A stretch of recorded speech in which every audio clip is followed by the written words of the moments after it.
Bonjour à tous, bienvenue sur ce webinaire. On est très heureux de vous accueillir. Vous êtes déjà pas mal nombreux. On va attendre encore peut-être quelques secondes, voir si ça se complète. Donc c'est un webinaire qui est dédié au retour d'expérience de notre client Val Touraine Habitat, autour du monitoring de chaufferie chez les bailleurs sociaux. C'est vrai que les enjeux énergétiques, en particulier chez les bailleurs sociaux, sont très importants. Ce sont vraiment des postes très énergivores. Et il y a, en particulier chez les bailleurs sociaux, un besoin de retour sur investissement assez immédiat. Voilà, des contraintes budgétaires et de fonctionnement qui sont peut-être plus importantes que dans les autres mondes du bâtiment. Les intervenants vont vous présenter tout ça.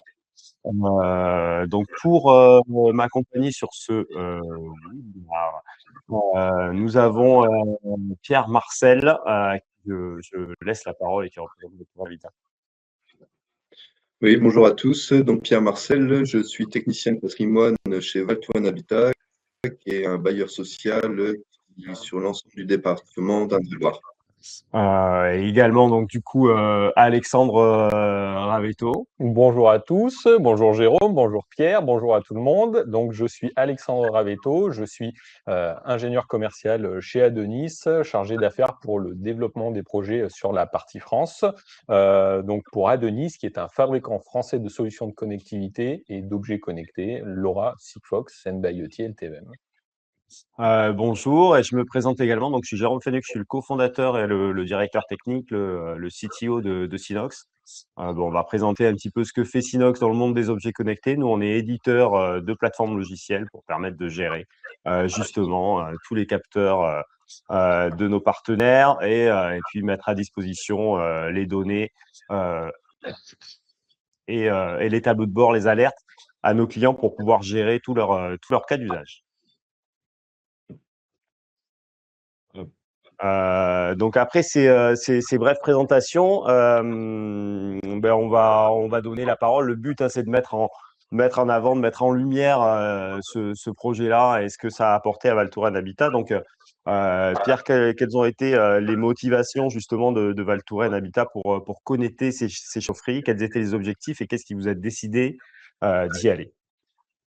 Merci Jérôme. Donc à la base, le monitoring de nos installations collectives a été défini par un projet d'entreprise qui replaçait au centre la satisfaction locataire.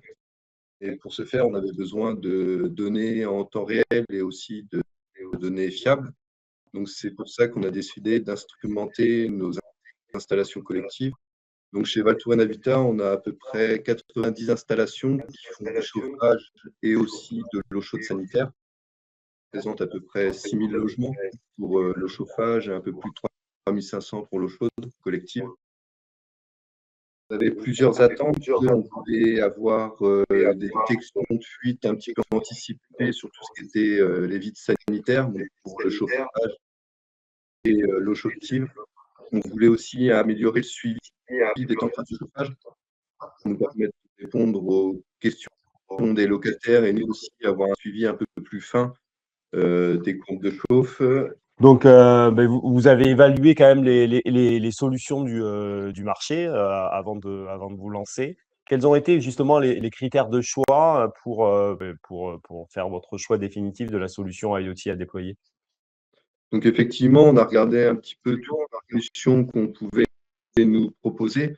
Donc on a posé un petit peu des critères de simplicité. On voulait une solution qui soit simple et déployable, où on puisse faire aussi en autonomie, parce qu'il y a plusieurs solutions. Il y avait beaucoup d'intervenants qui devaient intervenir pour mettre en place le système. On voulait aussi surtout travailler sur des protocoles ouverts, pas être liés à une technologie en particulier et surtout qu'elle puisse être évolutive dans le temps et aussi qu'on puisse se déplacer de chaufferie en chaufferie. Donc on voulait vraiment quelque chose de simple et qu'on puisse travailler en autonomie.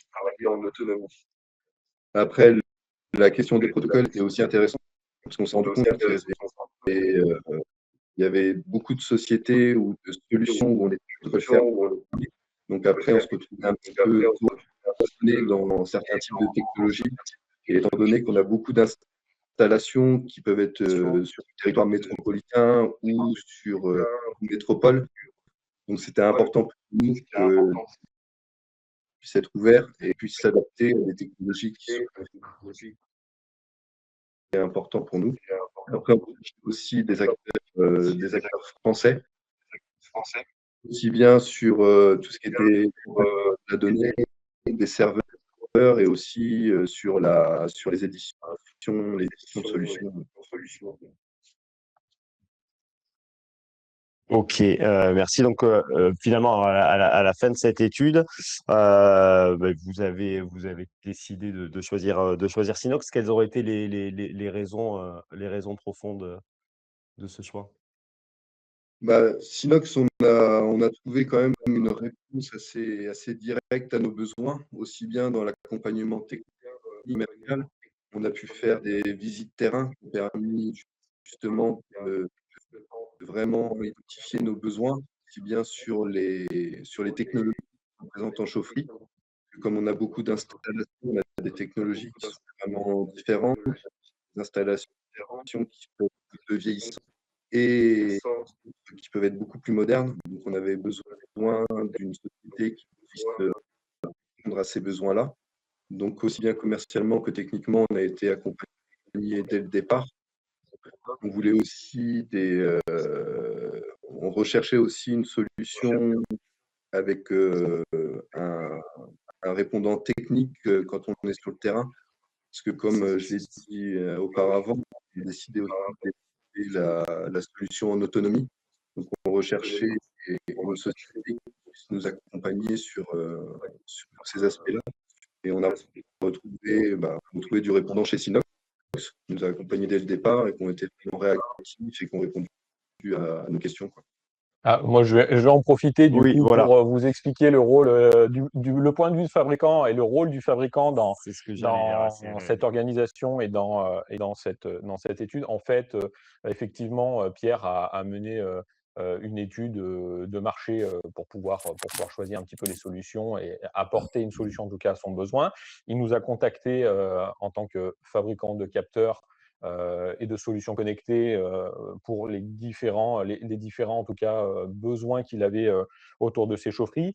Et Adonis, du coup, s'est vraiment positionné en tant qu'accompagnateur de cette démarche, donc en réalisant vraiment de la préconisation, de l'audit, de la formation, mais surtout du conseil en fait autour de ces besoins-là et aller chercher la solution matérielle de connectivité, mais aussi la solution logicielle avec justement vraiment les besoins et le cahier des charges qu'avait Pierre par rapport aux besoins de data et aux besoins de personnalisation qu'il avait autour de sa remontée de données. On était vraiment sur un projet, tous les projets sont sur mesure, mais là, un besoin de personnalisation autour de ce produit-là. Et donc, avoir une stratégie produit, logiciel, site qui soit cohérente entre les trois acteurs. Donc, c'est pour ça qu'on s'est positionné avec Sinox et avec Pierre sur ce projet-là.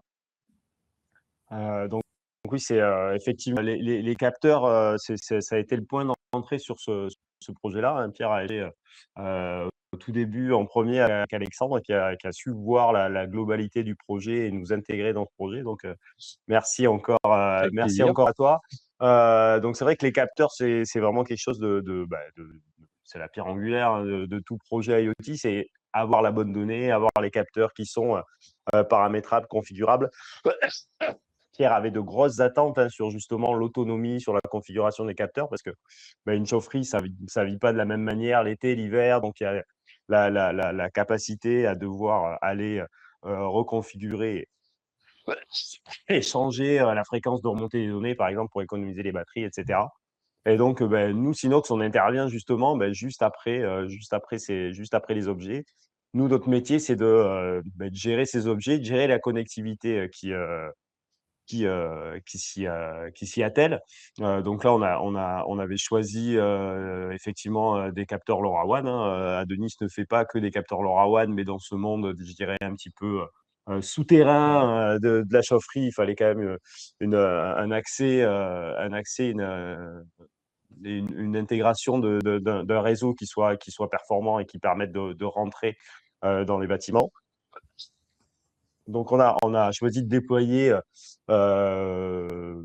plutôt du réseau public partout là où il était opérationnel. Donc, je crois que sur les 10 chaufferies qu'on a équipées aujourd'hui, on est sur 9 chaufferies sur 10 en réseau public. Et pour certaines chaufferies où on était sur des niveaux de souterrain vraiment profonds, on a déployé des passerelles privées. Donc ça, c'est aussi notre savoir-faire de pouvoir faire de l'hybride justement entre des réseaux opérés et des réseaux privés.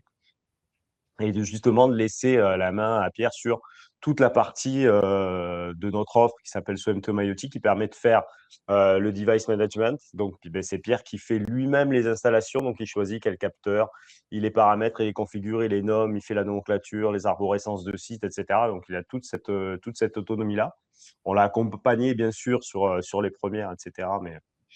Mais Pierre est très vite monté en compétence. Et derrière, justement, comme tous les capteurs Adonis sont intégrés dans nos plateformes, mais toute la donnée vient nativement sur la brique suivante qui s'appelle SoDataVis et qui permet de faire l'analyse des données. Donc, notre Customer Success a travaillé avec Pierre sur faire des modèles de tableau de bord de chaufferie. Voilà, Pierre a toute la faculté, comme c'est une plateforme no-code, de venir changer, rajouter des tableaux de bord, changer des représentations de données et de pouvoir les dupliquer aussi d'un site à l'autre. Donc, Pierre va vous présenter justement sur les slides suivants, mais chacun des cas d'usage qu'il a mis par rapport aux objectifs qui s'étaient fixés et pardon, excusez-moi, et voilà, qui lui permet déjà de mesurer le retour sur investissement qui a été fait avec le déploiement de ces solutions IoT.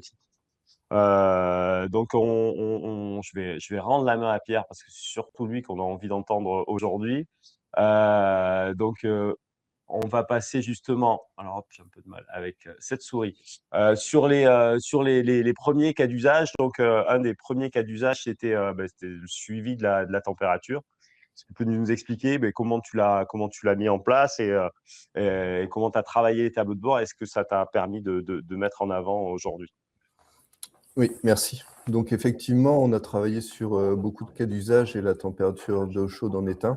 Je voudrais revenir aussi un petit peu sur la plateforme SoData de Synox. C'est aussi un point sur lequel on s'est focalisé, parce qu'on voulait une plateforme évolutive, avec une possibilité de configurer des widgets et qu'on puisse visualiser beaucoup de données sur une même plateforme et que je sois autonome dedans.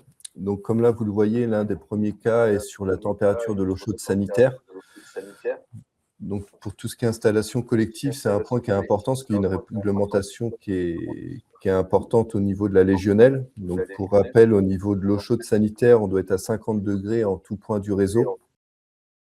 Et le fait d'avoir des sondes connectées pour suivre cette température est un point important pour justement répondre, suivre et prévenir des cas de légionnelle. Donc, on a pu mettre en place des sondes connectées qui vont mesurer aussi bien la température de départ que la température de retour sur le réseau d'eau chaude.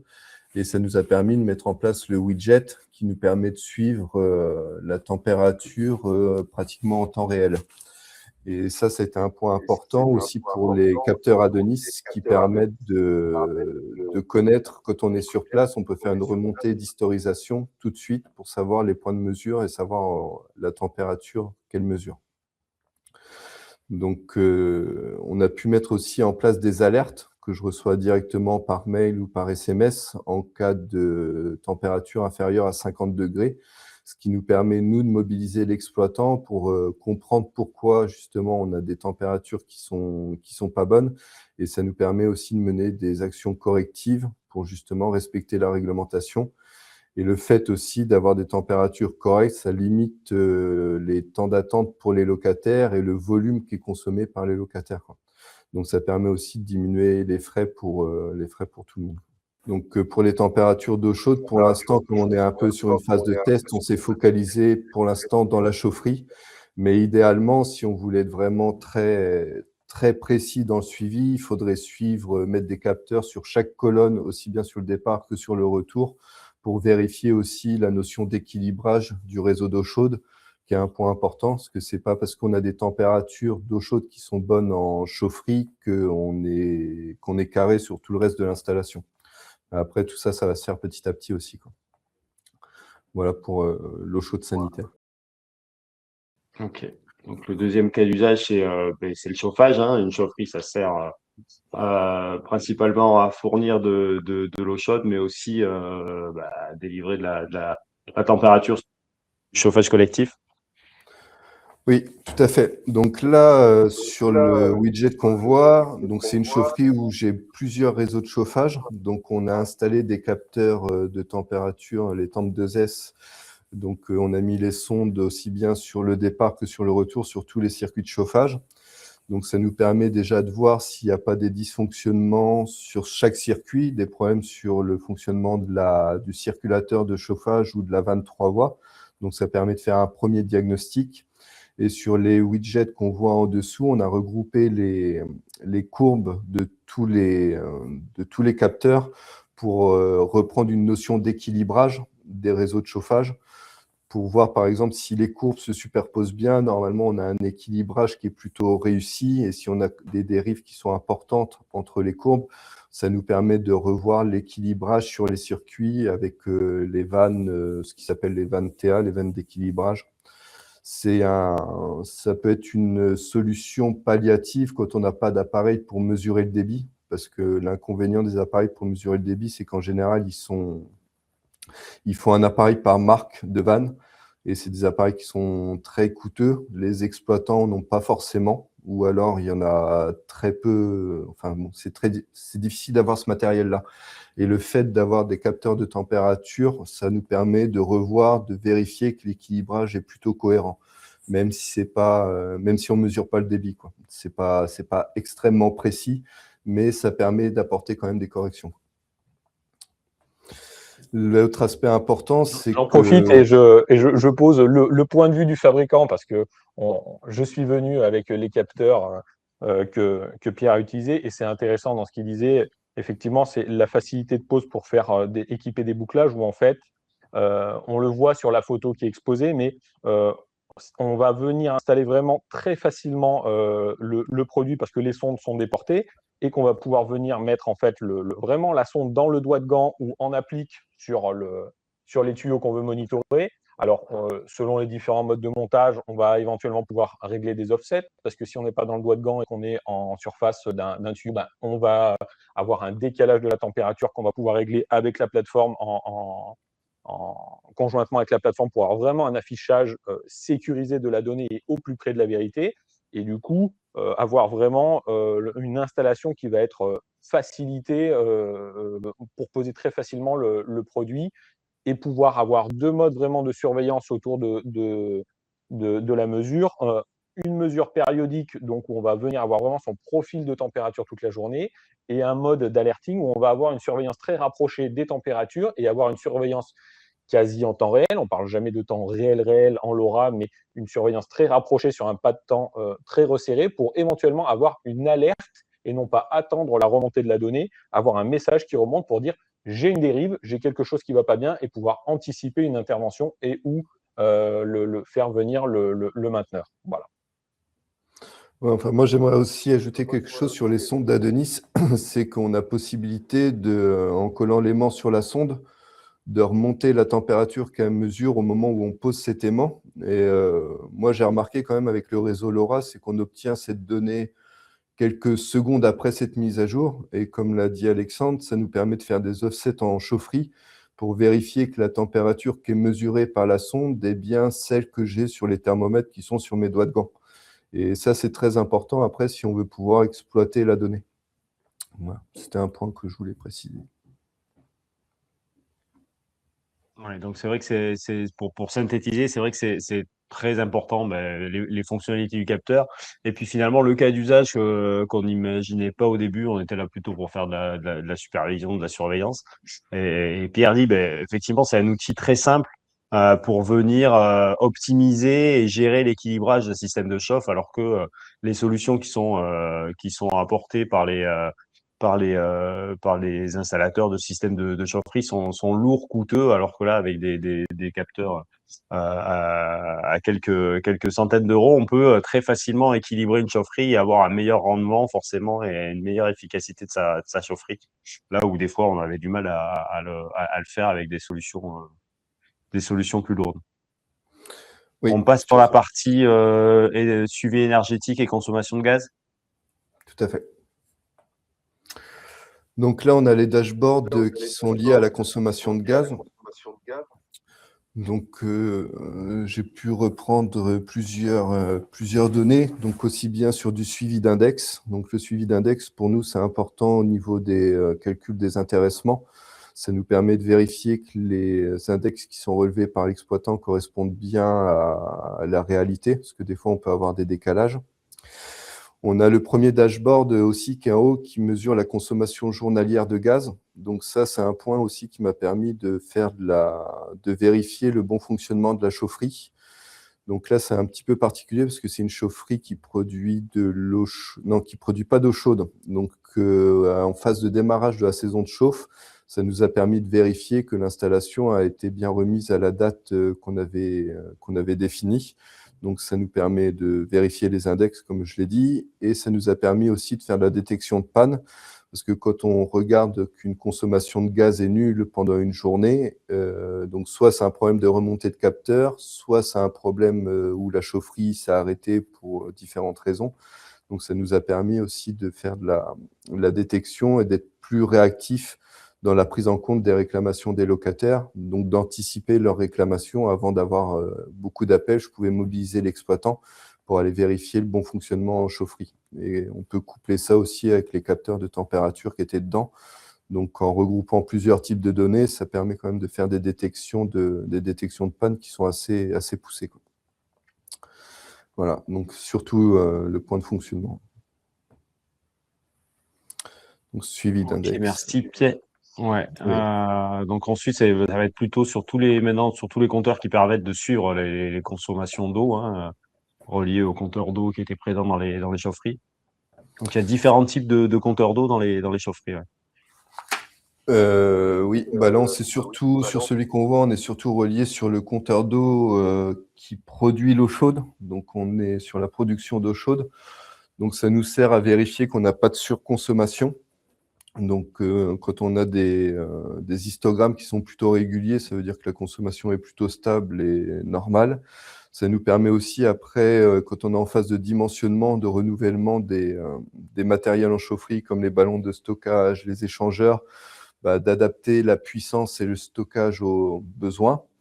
Et un point qui était très intéressant aussi, qu'on a vu avec Synox lors de la création des dashboards, c'était un peu de la détection de fuite, même si ça reste, c'est pas fiable à 100%, mais ça permet quand même d'orienter. Quand on mesure la consommation d'eau chaude par un pas de temps assez réduit sur la dizaine de minutes ou sur l'heure, quand on a des phases régulières, notamment la nuit, entre 2 heures et 5 heures du matin, où normalement on a des tirages qui sont assez faibles, voire nuls, quand on arrive à reproduire ça sur plusieurs semaines et qu'on a des tirages qui sont nuls sur du 2 heures, 3 heures du matin, 3 heures, 4 heures, on peut estimer qu'on n'a pas de fuite sur l'eau chaude. Parce que le problème de l'eau chaude, c'est comme c'est un circuit ouvert, la détection de fuite est assez difficile à faire, d'anticiper la détection de fuite, quoi. Et le fait d'avoir des dashboards, là où on le verra tout à l'heure, mais quand on n'a pas de consommation la nuit entre 3 et 4 heures du matin et que c'est bien répété sur plusieurs semaines, voire mois, normalement, le réseau n'est pas fuyard, quoi. Et après, on peut revenir aussi à la gestion de l'intéressement, parce que quand on a une chaufferie qui produit du chauffage et de l'eau chaude, lors du démarrage de la saison de chauffe, il faut bien noter les index aussi bien du gaz ou du réseau de chaleur, mais aussi de l'eau chaude pour après pouvoir déduire la consommation d'eau chaude pour retirer juste la consommation de chauffage, quoi. Donc, le relevé du compteur eau chaude sert vraiment à plusieurs fonctions, quoi. Ce n'est pas juste un capteur qui nous permet d'avoir l'index. Ok. Le cas d'usage justement suivant, il est sur le pendant, sur la partie sur la partie chauffage qui a un circuit fermé. Oui. Ça- Donc là, on est sur un compteur d'appoint. On a différents systèmes d'appoint en chaufferie. Quand on a des grosses installations, on a un circuit d'appoint qui est normalement ouvert avec ce qui s'appelle un maintien de pression. Ou alors, on a d'autres chaufferies où les appoints ou le circuit d'appoint est fermé et on va l'ouvrir soit pour faire des appoints d'eau quand on va changer des radiateurs, vidanger des colonnes, ou en cas de fuite. Donc là, avec Synox, on a défini différents widgets ainsi que des alertings. Ça veut dire que si, par exemple, mon compteur d'appoint se met à décompter de l'eau, je vais recevoir une alerte sur mon téléphone ou sur mon mail pour me dire que voilà, ça y est, le compteur, on a de la consommation. Donc ça va me permettre de vérifier avec l'exploitant, soit il y a une intervention qui est en cours en chaufferie et la consommation est normale, soit il n'y a pas d'intervention en chaufferie et là, ça va nous permettre de mener des investigations pour vérifier s'il y a une fuite ou pas. Donc ça permet de prendre, s'il y a fuite, de la détecter en amont, qu'elle devienne vraiment très problématique et qu'on ait une casse réseau. Parce que suivant les sites, quand on a des sites qui sont très entendus, la recherche de fuite peut prendre beaucoup de temps parce qu'il peut y avoir plusieurs circuits de chauffage à étudier avec différentes solutions. Et le fait de s'y prendre le plus tôt possible, ça évite des problèmes beaucoup plus importants par la suite, quoi. Donc ça va nous permettre aussi Je bien regarde de suivre les index. Oui. ouais. Le tableau de bord qui est en exemple là, on voit une consommation régulière sur un circuit d'appoint. Oui. Ça veut dire forcément qu'il y a une fuite. Alors, ça a été un peu le débat avec mon exploitant parce que il y a eu beaucoup de travaux sur la chaufferie. On a changé beaucoup de radiateurs.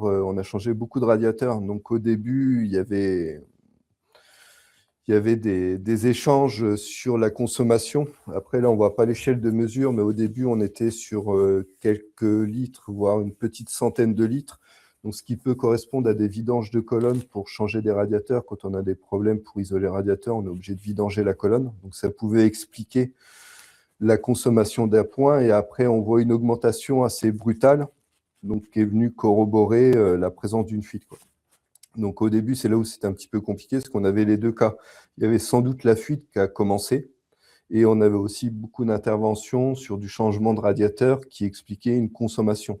Après, c'était difficile de savoir si la volumétrie correspondait au changement des colonnes ou à la fuite. Parce que quand on est en début de saison de chauffe, en général, les températures sont assez clémentes et les réseaux dilatent pas énormément. Donc la fuite a tendance à rester faible. Et là, quand on voit l'augmentation ici, c'est quand on a eu des températures qui sont devenues plus basses. Donc, on a travaillé avec des températures réseau plus importantes et on a eu une dilatation du réseau plus importante. Et c'est là où on a augmenté et la fuite, là, était bien réelle, quoi. Donc, on a pu quand même mener des investigations avant d'avoir ce pic-là, ce qui nous a permis de rédiger un CCTP, d'intervenir, même si la fuite a été présente. On a pu quand même la prendre en charge avant qu'il y ait une casse réseau et de faire des recherches plus longues, quoi. Ça nous a permis d'avoir quand même une continuité de service, une meilleure continuité de service. Ce qui est intéressant vraiment dans ce cas d'usage, en tout cas cet usage-là du produit, c'est que avec un produit finalement qui est pas très cher, le comptage impulsionnel, le pulse, comme tu disais tout à l'heure, c'est même pas une centaine d'euros, c'est quelques dizaines d'euros pour un comptage de pulse. La pulse, c'est vraiment un comptage qui est standardisé sur les compteurs du marché, compteur d'eau, compteur d'électricité, compteur de gaz, et avec un branchement qui est finalement assez simple parce qu'on peut avoir du matériel de connexion sur des compteurs qui va être, dans le cas du gaz, ultra standardisé, mais aussi sur les compteurs d'eau avec des choses qui sont assez bien faites et assez faciles à prendre en main pour pouvoir le poser. On va tout de suite avoir un outil de mesure des index. Donc, bien sûr, il y a l'index de consommation. C'est très intéressant de suivre ces index sans devoir aller tout le temps en chaufferie ou alors éventuellement d'espacer ces visites pour vraiment sécuriser la donnée qu'on a en lecture. Mais ça permet aussi d'amener d'autres d'autres éléments de gestion. Donc, tu en parlais très bien, c'est la connaissance de son installation, faire des diagnostics, expertiser son installation et être capable de donner aussi des données chiffrées, quantifiées et presque en temps réel, puisque on va avoir des décalages de quelques minutes ou quelques heures selon le pas de temps qu'on va mettre. Mais du coup, on a des éléments pour donner à l'exploitant, donner au gestionnaire. Alors que souvent, avec les régies, on a des décalages qui peuvent amener du décalage à 24 heures. On aura effectivement un retour sur une surconsommation, mais ça veut dire que potentiellement, pendant quelques jours, quelques heures, on a surconsommé. Et dans le cadre de l'efficacité énergétique et de la connaissance, ben, du coup, on va avoir des éléments chiffrés, quantifiés, sécurisés pour dire à son exploitant, j'ai une problématique sur cette installation-là, je veux fiabiliser mon installation et, tu en parlais tout à l'heure, éviter peut-être aussi une usure prématurée. Donc, souvent, on est aussi sur des chaufferies quand on n'a pas de matériel de mesure qui sont un petit peu âgés. Donc, on va venir mettre des éléments pour avoir une maintenance prédictive, une maintenance opérationnelle et faire en sorte d'éviter que les éléments de chauffe ne se dégradent de manière prématurée, ne serait-ce que par des surconsommations ou un usage plus intensif que ce qu'on devrait avoir pour avoir une livraison de chaleur dans le step qu'on s'est donné. Voilà, donc je donnais mon petit point de vue fabricant sur ce cas d'usage-là. Merci Alexandre. Merci. On a fait à peu près le tour des cas d'usage qui sont aujourd'hui déployés chez Valtouran Habitat. Donc, je sais que Pierre a déjà plein d'autres idées et qu'il y a des projets en cours pour déployer d'autres choses. Mais faisons un point sur les chiffres et le déploiement qui a été fait juste avant la période de chauffe. Et puis derrière, sur le potentiel qui reste à équiper. Je te laisse présenter un petit peu, Pierre, Oui. ton périmètre. Donc, pour l'instant, ce qu'il faut quand même bien rappeler, c'est qu'on est sur une phase un peu sur une phase de test, hein. On s'est focalisé sur les chaufferies, mais bien entendu, notamment, je pense au chauffage. C'est pas parce qu'on fonctionne correctement en chaufferie que chez les locataires, le confort d'utilisation est vraiment présent. Il faudrait mettre des sondes de température, d'ambiance à plusieurs points importants des immeubles pour vraiment corroborer toutes les données que je puisse avoir en chaufferie. Donc là, pour l'instant, on est sur un test pour se faire la main, se familiariser avec les capteurs, se familiariser avec la plateforme. Voilà. Donc là, pour l'instant, on a connecté 13 chaufferies sur 90. Donc sur les 13 chaufferies, on a aussi bien de la chaufferie gaz que de la chaufferie en réseau de chaleur. On a de la chaufferie qui fait que de l'eau chaude, que du chauffage, et de la chaufferie qui fait de l'eau chaude et du chauffage. On a déployé environ 50 capteurs, donc aussi bien des capteurs gaz, des capteurs des pulses pour les consommations d'eau chaude et des capteurs de température, aussi bien pour la température d'eau chaude sanitaire que pour la température des réseaux de chauffage. Ça correspond à peu près à 1580 logements sur 6400. Donc, on a encore un gap important à passer pour toutes les installations. On a pu détecter déjà une panne générale au début de saison de chauffe, justement, comme je l'ai dit tout à l'heure, avec la consommation de gaz, où on avait vraiment des pics qui retombaient à zéro et c'était pas normal.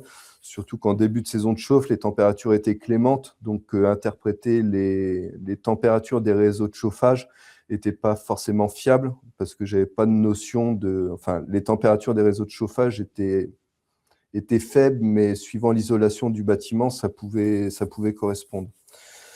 On a pu corriger aussi déjà 4 courbes sur les réglages de l'eau chaude. Donc ça a été important. On a corrigé aussi bien des courbes à la baisse. Ça veut dire que les températures des réseaux d'eau chaude étaient trop élevées. Sur certaines installations, j'avais des départs qui étaient à plus de 65 degrés. Donc ça pose des problèmes en termes de consommation d'énergie. Donc on va consommer trop d'énergie pour faire l'eau chaude. Et ça va aussi impacter mon réseau d'eau chaude qui va vieillir prématurément à cause des températures trop hautes. On a corrigé aussi des courbes d'eau chaude. Enfin, on a investigué parce que on avait des retours qui étaient à la limite, voire un peu bas par rapport aux 50 degrés que j'expliquais tout à l'heure. Donc, ça nous a permis de déclencher des investigations sur des nettoyages un peu anticipés des échangeurs d'eau chaude ou revoir les vitesses des circulateurs de charge des échangeurs. Enfin, on a pu quand même pas mal travailler là-dessus. et on a pu effectivement détecter un peu plus précocement une fuite réseau, en sachant que là, les solutions IoT qu'on a déployées, on a déployé au mois de septembre, donc on a quand même déjà en quelques mois pas mal de retours. Et depuis que la présentation a été faite, j'en ai déjà eu d'autres. Donc, c'est quelque chose où on a vraiment un retour très rapide sur le déploiement, quoi. Donc, c'est vraiment pour l'instant très positif, quoi. Justement, on va présenter quelques exemples chiffrés très concrets sur ce qui a été évité et sur les diagnostics que vous avez pu faire sur le déploiement des solutions, donc sur la détection de fuite. Oui, donc là, c'est un peu le zoom du dashboard qu'on a vu tout à l'heure. Donc, on est, comme je l'ai dit, là, au début de la saison de chauffe, on a changé beaucoup de radiateurs, mais on avait déjà des consommations qui, moi, me paraissaient un peu excessives vis-à-vis des vidanges de colonnes. Donc, on a pu investiguer différents réseaux, parce que j'avais beaucoup de circuits de départ dans cette chaufferie-là. Donc, c'était difficile avec des liaisons enterrées aussi. Donc, c'était pas évident de détecter la fuite. Donc, il a fallu fermer des réseaux et tout ça. On l'a identifié pratiquement au moment où le réseau s'est mis à fuir énormément, ce qui nous a permis de mobiliser tout de suite l'exploitant, faire les devis, rechercher les intervenants pour réparer la fuite avant qu'elle nous mette l'installation complètement à l'arrêt. Donc, ça a été un point qui a été vraiment intéressant dans la continuité de service pour les locataires. Deuxième cas chiffré, hop, si j'arrive à cliquer correctement sur la détection de panne dont tu as aussi parlé, sur Oui. les consos de courbe de gaz. Ouais. Oui, donc là, on a eu, si je compte, 1, 2, 3, on a eu 4 pannes. Donc à chaque fois, à la première, on a eu des appels locataires où j'ai pu regarder les consommations. Donc l'exploitant est intervenu tout de suite, a rétabli le fonctionnement des chaudières. Le lendemain, la chaufferie est retombée à l'arrêt. Donc ça, je l'ai vu tout de suite avec la consommation de gaz. Donc là, on a pu demander à l'exploitant de réintervenir avant de se retrouver enseveli sur une masse d'appels des locataires pour nous signaler qu'ils n'avaient pas de chauffage. Ça a permis aussi à l'exploitant d'intervenir le plus tôt possible pour essayer de comprendre pourquoi les chaudières tombaient à l'arrêt. Donc, il y avait une première phase où il a procédé à différents réglages, optimiser les cascades, vérifier les débits de gaz et tout ça. Donc, apparemment, les premières manipulations n'avaient pas ça n'avait pas marché. La chaufferie a refonctionné quelques jours et est retombée en panne. Et en fait, les premières manipulations, réglages qu'elle avait fait avaient permis aussi d'éliminer des possibles sources de dysfonctionnement. Et à la dernière panne, là, on a trouvé vraiment la cause, ce qui nous a permis de réparer et depuis, la chaufferie est pu retomber en panne. Donc ça, c'est un cas où je n'avais pas forcément au départ, au niveau du comptage gaz, pensé à faire de la détection de panne. Je l'avais plutôt mis pour la remontée d'index et aussi de la consommation, de la puissance de la chaufferie. Mais ça nous a permis de faire une détection de panne, donc c'est plutôt positif. Oui. Complètement. Un cas d'usage suivant de diagnostic par rapport justement à ce que tu expliquais tout à l'heure, l'optimisation des températures d'eau chaude. Oui. Donc, on voit assez clairement le avant-après intervention. Je ne sais pas si tu as pu mesurer l'impact que ça a eu sur la consommation énergétique. L'impact sur la consommation énergétique est pas, on pourrait le reprendre, parce qu'on connaît l'énergie nécessaire pour réchauffer 1 mètre cube d'eau chaude pour 1 degré. Donc ça, j'aurais pu le faire, sachant qu'on connaît le volume qui est consommé. Mais en fait, la consommation d'énergie, effectivement, si on remonte sur plusieurs années, ça va commencer à avoir une incidence financière qui est importante. Mais il faut aussi penser aux locataires, au risque de brûlure. Par contre, un point qui n'est pas souvent pensé, c'est le vieillissement prématuré du réseau. Parce que là, je suis sur un réseau en acier et quand on a des températures trop importantes, on va le dégrader beaucoup plus rapidement. Et le coût d'un changement d'un réseau d'eau chaude, là, par contre, ça se monte en dizaines de milliers d'euros. Et là, l'ampleur financière prend toute son importance. Donc, effectivement, j'ai mobilisé l'exploitant quand je me suis rendu compte que les températures d'eau chaude étaient trop élevées pour la nature du réseau. Donc, il a effectué, là, on voit bien quand est-ce qu'il a intervenu en chaufferie, hein, on a une belle cassure au niveau de la courbe. Donc, il a effectué un premier réglage qui n'était pas satisfaisant parce que j'avais des retours qui étaient inférieurs à 50 degrés. Puis, on se rend compte aussi, quand on étudie bien le graphique, qu'à des heures où les puisages sont importants, on avait aussi des températures de départ qui étaient trop faibles. Donc après, il a reconfiguré la cascade chaudière et l'échangeur pour qu'on se resitue à des températures correctes, donc en dessous des 60 degrés pour le départ et au-dessus des 50 degrés pour le retour. Et maintenant, on a un fonctionnement qui est correct, où on va limiter le risque de légionnel et j'ai moins sollicité mon réseau. Et en consommation d'énergie, on est aussi moindre. Donc ça, c'est un cas qui a été très positif. Merci. Alors encore un cas d'usage dont on a parlé, mais on va voir aussi ce que ça donne et comment on peut le visualiser à travers les données remontées par les capteurs et la plateforme. C'est la détection de la fuite sur le réseau Sur le réseau d'eau chaude. d'eau chaude. Ouais. Donc effectivement, la détection de fuite sur un réseau d'eau chaude, elle est un peu plus complexe que sur un circuit fermé de chauffage, parce que comme on est en circuit ouvert, on peut avoir des tuirages continuellement, 24 heures sur 24. Donc là, sur le graphique, on va voir plusieurs points qui sont intéressants. Sur la première partie du graphique, on voit qu'on a une consommation constante d'eau chaude. Donc là, j'ai une fuite, j'ai eu une fuite dans la chaufferie. Donc, elle a été vue plutôt tôt. Après, on ne le voit pas trop avec l'échelle de temps, mais elle a été prise en charge assez rapidement. Et après, sur la deuxième partie du graphique, on voit sur les zones horaires de nuit, entre 3 et 5 heures du matin, où j'ai plus de consommation d'eau chaude.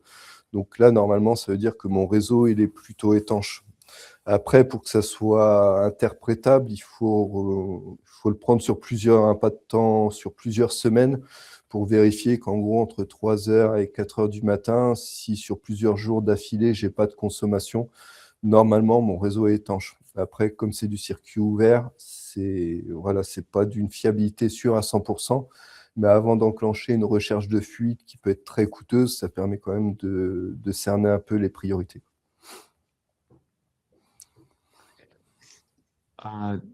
Et donc les analyses aussi que tu as fait un petit peu sur l'efficacité de tes installations, est-ce que tu peux expliquer ce que c'est que le QECS? Alors, le QECS, c'est l'énergie nécessaire pour faire 1 mètre cube d'eau chaude. Donc ça, c'est des données qui sont contractuelles sur nos contrats. Donc normalement, quand on a une réponse à nos appels d'offres, l'exploitant, il fixe le QECS. Donc ça, c'est un point qui est important parce que ça va avoir aussi des impacts sur l'intéressement. Et le fait d'avoir cette donnée-là qui doit être couplée aussi bien à un capteur Pulse pour avoir le comptage d'eau chaude, la volumétrie d'eau chaude consommée et la volumétrie de gaz, avec une formule assez simple, on peut déterminer la quantité d'énergie nécessaire pour faire le mètre cube d'eau chaude et on va voir justement si l'exploitant s'est bien calé et si on a des dérives sur le QECS pour mener des actions en chaufferie. Ça peut être sur du détartrage d'échangeurs, sur de la vérification d'absence de fuite aussi, parce que les fuites sur l'eau chaude vont avoir tendance à descendre le QECS. Donc, ça permet de faire ça. Et ça, c'est grâce aussi à la plateforme de Synox, qui est quand même très, très facile d'utilisation. On peut se créer des dashboards couplés à des formules Excel pour faire, par exemple, l'analyse du QECS. Donc, c'est très puissant, quoi. Il y a pas de limite. La limite, c'est un peu celle qu'on se fixe. Comme c'est couplé un peu à de l'Excel, on peut aller très loin sur les dashboards qu'on veut créer, quoi. On est bien accompagné aussi par Synox là-dessus, quoi. Comme je le disais tout à l'heure, c'est toi qui as réalisé les installations en chaudière. Je pense que ça change un petit peu l'exécution de ton métier et l'organisation interne des services. Qu'est-ce que ça a changé de manière très claire et spécifique sur le fonctionnement du service exploitation chaufferie? C'est-à-dire qu'au départ, on n'avait pas forcément envisagé de faire poser, faire la pose en interne. Bon, on a étudié avec Synox les deux possibilités, aussi bien sur le coût financier que les contraintes de faire venir un prestataire externe dans les chaufferies. On s'est vite rendu compte que pour que la donnée soit fiable et exploitable, il fallait que les capteurs soient posés de façon judicieuse à des points stratégiques dans les chaufferies. Il y avait aussi, donc ça j'ai été bien accompagné aussi avec Adonis, il fallait les positionner dans la chaufferie où on avait le meilleur réseau, parce que moi comme j'ai travaillé quand même beaucoup en LoRa public, il fallait faire un radio mapping dans la chaufferie pour placer les capteurs à des endroits stratégiques, pas les placer tout au fond de la chaufferie, essayer de les placer au niveau des aérations, tout ça, où j'avais un réseau qui était assez puissant. Le fait de la pose en interne, ça m'a permis aussi d'appréhender encore mieux les chaufferies, même si je les connaissais déjà bien. Et surtout, ça m'a permis d'être sûr de la pose, donc la façon dont c'est posé, que ce soit posé proprement, qu'il n'y ait pas de dégradation. Et aussi, je sais où mes capteurs sont posés, donc je sais que la donnée qui me remonte est fiable. Parce que par exemple, sur un réseau de chauffage, il faut que les capteurs soient positionnés de façon judicieuse au niveau du circulateur de chauffage, de la 23 voies. Et tout ça, on ne peut pas les placer n'importe où, parce que suivant leur positionnement, la donnée elle peut ne pas être exploitable. Donc après avoir pris toutes ces informations-là, on s'est décidé de faire la pose en interne. Donc les capteurs Adonis sont plutôt simples à poser, hein. C'est pas très compliqué. Il faut avoir un petit peu, il n'y a pas besoin de beaucoup de matériel. En plus, la pose des capteurs, elle est plutôt facile parce que Adonis, on a une application sur le téléphone portable donc, qui permet de configurer déjà le capteur. On peut le faire en avance ou dans la chaufferie. On peut vraiment configurer le capteur de façon simple.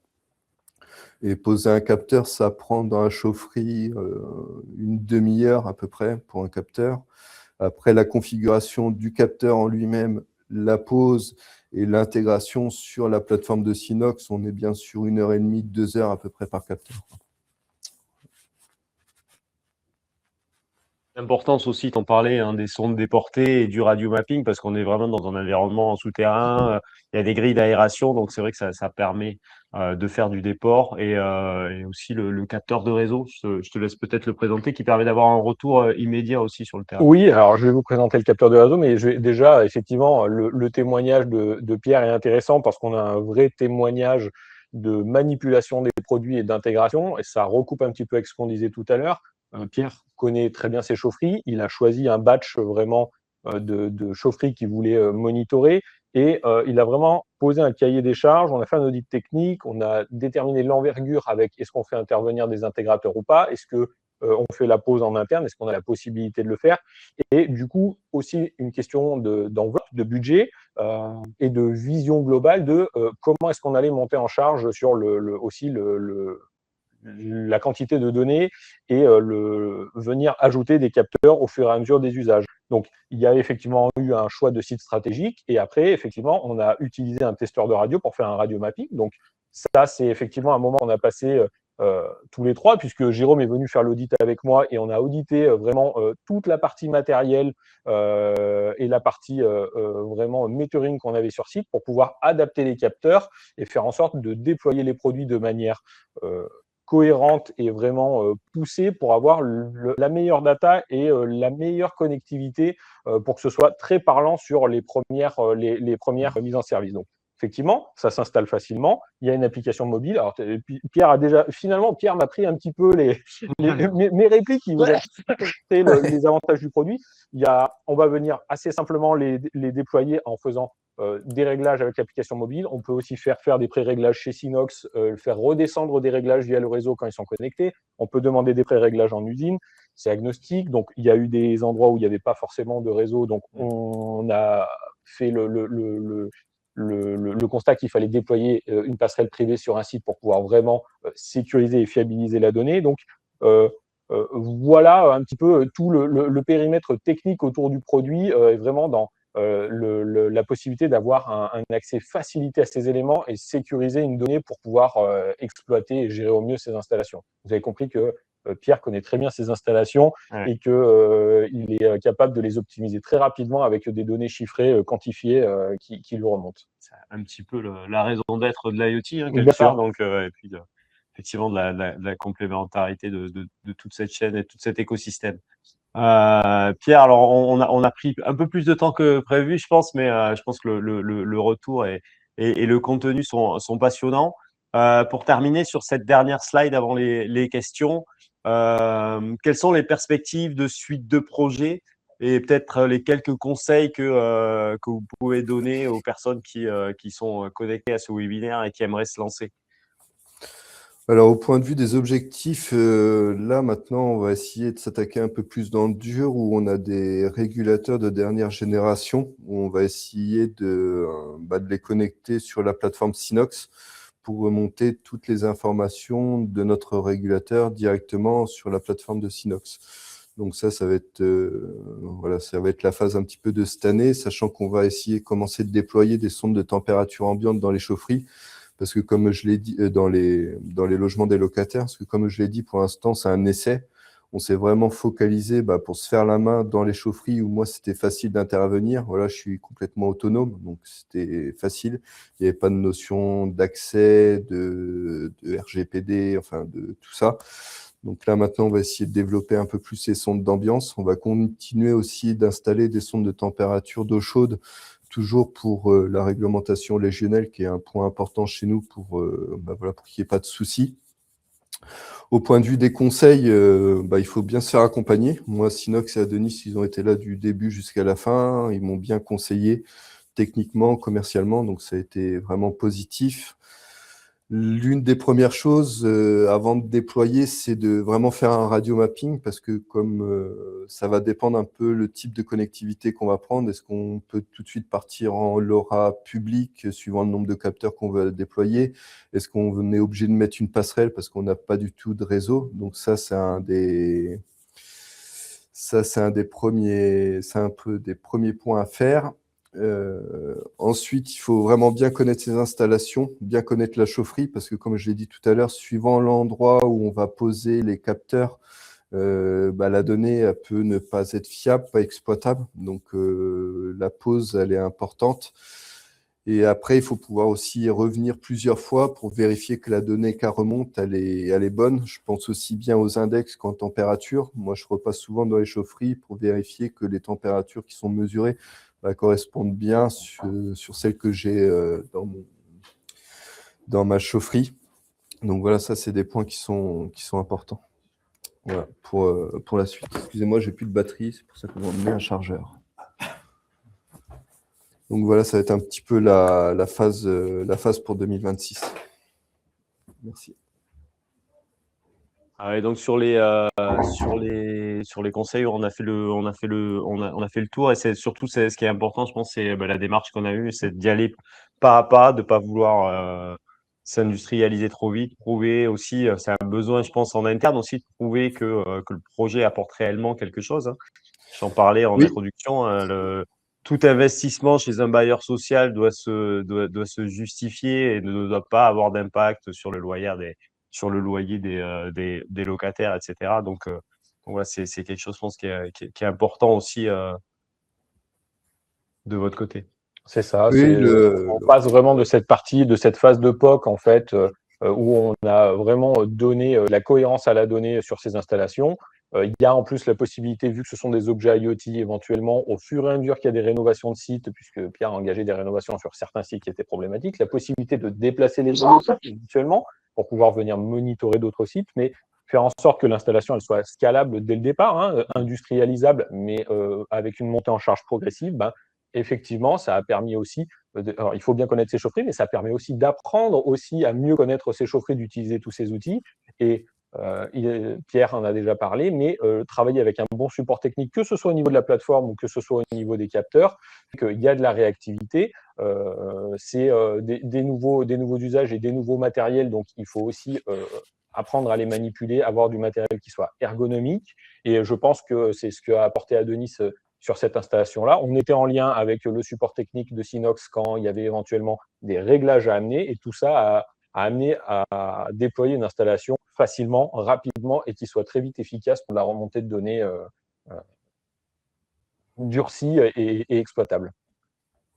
Ok, Oui, merci, tout à fait. merci Alexandre. On va passer aux questions. On avait prévu 45 minutes et 15 minutes de questions. On va peut-être essayer de faire une dizaine de minutes de questions. Je vois qu'il y a déjà pas mal de questions dans le chat qui ont été posées, j'imagine, au fil de l'eau. Bon, il y a pas mal de personnes qui ont dit bonjour. Alors, j'essaye de prendre les questions. Excusez-moi, parce que ok, bon, je vais partir du fond. Je suis désolé pour ceux qui ont posé plusieurs questions. Je vais remonter, ça va être plus simple pour moi. Euh, donc, une question de Patrick pour Pierre. Peut-on valider une innovation dans le domaine du comptage de la consommation au point de chauffe? Bien la Bah, question, Patrick. Ouais. ouais, elle est intéressante, mais au point de chauffe sur le radiateur, étant donné que les logements ont au minimum entre 4, 5, voire 6 radiateurs, le coût pour une installation où vous avez 100 ou 200 logements pour une chaufferie, on serait tout de suite à 1000 radiateurs, donc ça me semblerait compliqué. Après, sur des installations qui sont plus récentes, où on a du comptage d'énergie thermique, ça, on pourrait envisager de connecter en fait chaque CET pour voir un petit peu la consommation et que le locataire puisse suivre sa consommation aussi sur les CET, mais ça, c'est déjà fait sur d'autres plateformes de comptage. Donc, je vois pas, pour moi, ce serait pas trop enfin, je vois pas l'utilité sur un radiateur au niveau dans le domaine du comptage de la consommation au kilowattheure. Donc ça, on l'a déjà sur les RFC et sur les CET qui sont remontés déjà sur les plateformes de comptage et que les locataires peuvent suivre leur consommation déjà. Donc là, enfin, pour moi, c'est déjà en place ces données-là, quoi. Alors, je vois une question qui dit les index relevés sont-ils fiables? Que se passe-t-il en cas de perte de pulse ou de données via un problème radio LoRa, par exemple? C'est une Alors, je ne sais pas si tu très as bonne question. constaté des dérives ou des… Oui. Oui, tout à fait. C'est fiable quand on n'a pas de perte de réseau. Donc, d'où l'importance d'être accompagné pour faire du radio mapping. Donc là, on peut avoir des dérives et même des fois, quand on n'a pas de perte de réseau, on peut avoir un peu de dérive. Donc, ça importe. C'est pas parce qu'on place un capteur en chaufferie qu'on se dit ça y est, c'est fini, j'ai plus à venir en chaufferie. Enfin, voilà, nous, j'essaie de faire plusieurs visites par an dans chaque chaufferie et à chaque fois, je vais bien regarder l'index sur le compteur pour le coupler à celui de la plateforme et faire les corrections nécessaires. Mais normalement, avec 2 ou 3 passages par an dans les chaufferies, on est à peu près bon, quoi. Après, normalement, si on n'a pas de pas de perte de trame du réseau LoRa et que le capteur est bien configuré, on peut avoir une dérive, mais qui est en général assez légère. La question de la dérive va plus se poser sur le comptage d'eau chaude et de gaz, mais pas trop sur les circuits d'appoint. On va plus rechercher là de la détection de fuite, quoi. Ce qu'il faut voir aussi, c'est que côté capteur, il y a des mécanismes qui permettent de sécuriser la donnée, c'est-à-dire que selon le choix qui a été fait techniquement d'utiliser une architecture opérée ou éventuellement une architecture privée, ben, effectivement, on ne va pas avoir toujours la même qualité de réseau. Sur un réseau vraiment propriétaire, on va pouvoir avoir des très bons au niveau de réseau qui permettent d'avoir rapporter beaucoup de données de manière assez sécurisée. Quand on est sur du réseau opéré, il y a des mécanismes de sécurité qui existent dans les capteurs parce que le réseau opéré peut arriver à décrocher parfois pour des raisons de maintenance technique, hein, c'est un réseau opéré. Donc, il y a la possibilité d'enregistrer, de programmer de la redondance dans les données. Donc, si vous constatez aussi, et ça c'est dans l'exploitation, et vous voyez que vous arrivez à vraiment sécuriser votre donnée, et si vous avez éventuellement des trous dans la raquette au niveau de la donnée, il y a la possibilité de demander des équipements de réseau ou d'avoir de la redondance de la donnée dans ces trames LoRa. Donc, on a la possibilité de faire en sorte de réduire au maximum ces pertes de données. Et bien sûr, il y a toujours la surveillance quand on va visiter ces chaufferies, de voir si on a une dérive et éventuellement de pouvoir appliquer des réglages qui sont différents sur le capteur. Ouais, d'ailleurs, c'est ce qui me semble, ce que Pierre a configuré sur les capteurs. Effectivement, le capteur va remonter, par exemple, toutes les 6 ou toutes les 12 heures, les 23 dernières trames.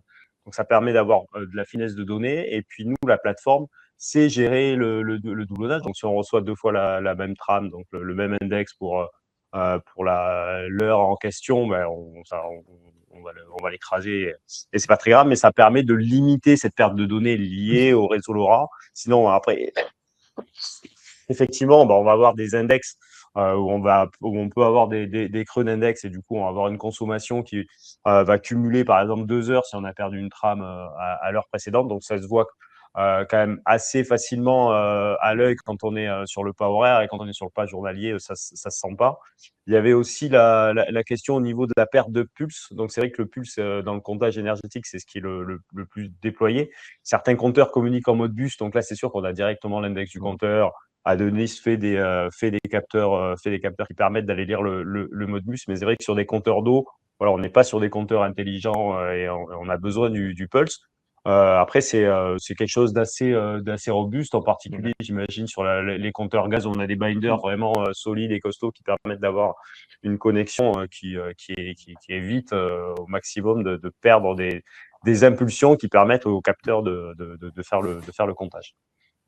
Donc voilà, et puis l'importance de la radio, de suivre justement la puissance du signal. Des fois, on peut avoir du réseau public, mais il n'est pas assez puissant pour avoir une fiabilité de remontée. Donc, c'est pas j'ai du réseau public ou j'ai pas du réseau public, c'est j'ai assez de réseau public pour avoir quelque chose de fiable. Donc, il y a des indicateurs techniques qui permettent de le déterminer et de basculer ou pas sur un autre type de réseau et de mettre en place des passerelles. Voilà. Une question de Nicolas aussi qui est intéressante, qui parle un peu de métier. Pierre, est-ce que les installations, alors je ne sais pas si tu as eu le temps, mais je pense que ça va venir dans le temps. Est-ce que les installations ont permis de diminuer le coût d'entretien des contrats des mainteneurs? Pour l'instant, clairement non, parce que on a fait ça un peu en doublon des exploitants. Moi, après, j'avais beaucoup de chaufferies où j'avais pas de sonde connectée. Pour certaines, il y en avait quelques-unes de présentes sur de l'eau chaude sanitaire, et là, j'ai mis du chauffage. Par contre, à terme, effectivement, c'est une volonté de déployer des sondes connectées dans l'ensemble de nos installations pour effectivement, lors du passage d'appel d'offres, donner l'accès aux exploitants à ces sondes pour effectivement diminuer le coût d'exploitation des chaufferies.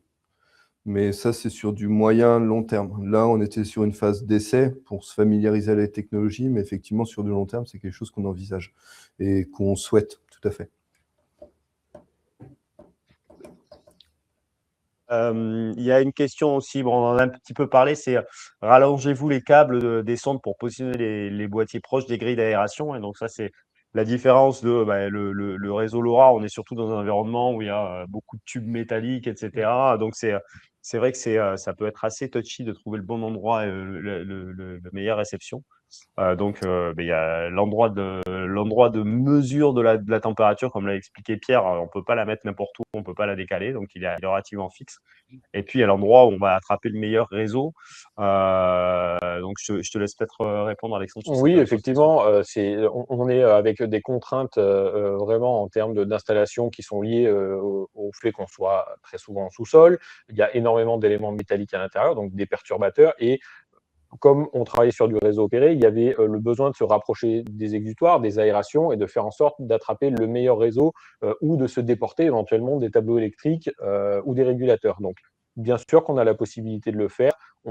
C'est aussi l'avantage de ce produit-là, par exemple, par rapport à des têtes de compteurs communicantes, où quand on vient s'installer directement sur le compteur, on peut avoir des problématiques quand on est dans des regards ou quand on est sur des arrivées d'eau qui sont vraiment en fond de chaufferie. Là, on a la possibilité d'aller jusqu'à une dizaine de mètres de déport. Donc, ça laisse assez de souplesse pour aller chercher vraiment de la connectivité, le meilleur taux de connexion. Et encore une fois, en utilisant son testeur de réseau, ça va vraiment permettre d'optimiser. La pose d'un capteur, ça se fait à quelques mètres près, donc même quelques dizaines de centimètres, et d'optimiser vraiment pour avoir le meilleur retour de données, la plus faible consommation d'énergie et l'optimisation, vraiment éviter de faire en sorte de perdre des trames, sécuriser la transmission de la donnée.